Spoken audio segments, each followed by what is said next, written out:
L'organisation des procès de Daesh est une occasion manquée pour l'Irak de montrer à son peuple, au monde et à Daesh que c'est un État de droit, avec des garanties de procédure et une vraie justice, capable d'établir les responsabilités pour les crimes les plus graves et de promouvoir la réconciliation pour l'ensemble des communautés affectées par cette guerre, déplore Sarah Lea Wilson, directrice exécutive de la division Moyen-Orient et Afrique du Nord de Human Rights Watch.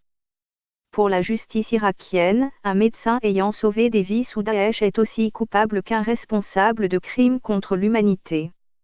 Au cours de son enquête menée à Erbil, Kurdistan, dans la province de Ninive et à Bagdad, entre novembre 2016 et juillet 2017, HRW a répertorié 7374 individus poursuivis ou condamnés devant les juridictions irakiennes et kurdes depuis 2014, dont 92 ont été exécutés.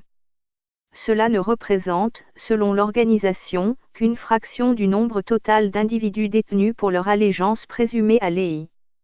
Sur la base d'informations fournies par des officiels irakiens, des chercheurs estiment le nombre de détenus pour appartenance supposée à l'EI à 20 000 au moins. Les poursuites ouvertes en vertu de la loi antiterroriste contre tous ceux qui ont un lien avec Daesh, quel qu'il soit et même s'il est ténu, pourraient entraver la réconciliation intercommunautaire et embouteiller les tribunaux et les prisons irakiennes pendant des décennies, estime Human Rights Watch.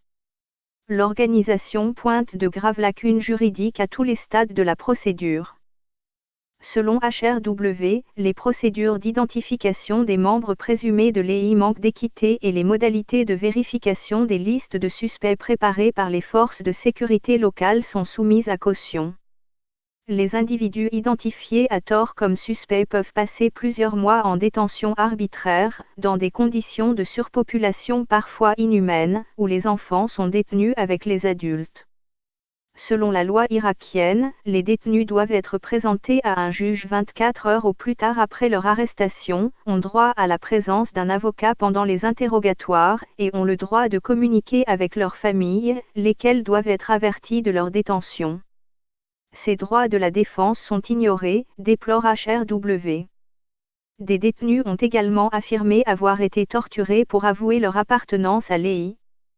Or, les aveux sont souvent la seule preuve retenue lors de procès qui durent en général une quinzaine de minutes et se tiennent sans la participation des victimes, même en qualité de témoins, souligne Belki Will, enquêtrice Irak pour HRW. L'exclusion des victimes de la procédure est susceptible d'aboutir sur des dénis de justice, souligne HRW. Il faut permettre aux victimes d'assister au procès. Aucun effort n'est déployé pour le permettre. Pourquoi n'y a-t-il pas de publicité autour des procès? Pourquoi ne pas mettre en place des bus?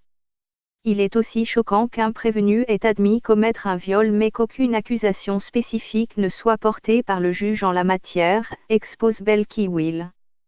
Les prévenus sont souvent condamnés pour appartenance à l'État islamique, sans distinction aucune dans la diversité et la sévérité des crimes commis ni effort pour donner priorité aux poursuites contre les responsables des crimes les plus graves.